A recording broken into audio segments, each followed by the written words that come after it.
කටක ලග්නයෙන් උපන් ඔබේ රැකියාව ස්ථානයේම බ්‍රහස්පති ග්‍රහයා ඉතා බලගතුව ගමන් කරනවා. මේ අනුව ඔබටත් රැකියාව පැත්තෙන් ඉතාම සුබදායක ග්‍රහයුතුමක් යෙදී තිබෙනවා.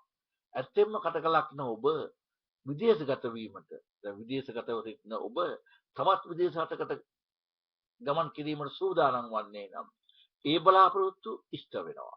ඒ වගේම තවත් විදේශ රටක සිටිනා වූ කෙනෙකුගෙන් ඔබ යම් උදව්වක් බලාපොරොත්තු වුණා නම් ඒ බලාපොරොත්තු ඉෂ්ට වෙනවා. තවත් කරුණක් තියෙනවා. දරු සම්පත් කියන එක මේ ලෝකේ තියෙන මහා බලගතුම සම්පතක්. කටක ලග්න ඔබ මේ සතියේ ඒ කටක ලග්න කාන්තාවන් දරු සම්පත් අපේක්ෂාවෙන් ඉන්නවා නම් බොහොම වාසනාවන්ත බොහොම වාග්යවන්ත දරුවන් බිහි කිරීමට වාග්ය හිමි වෙනවා. ඒ වගේම අසනීප තත්ත්වයෙන් පසු වූ අයගේ අසනීප තත්ත්වයන් සුවාසට හැරෙනවා.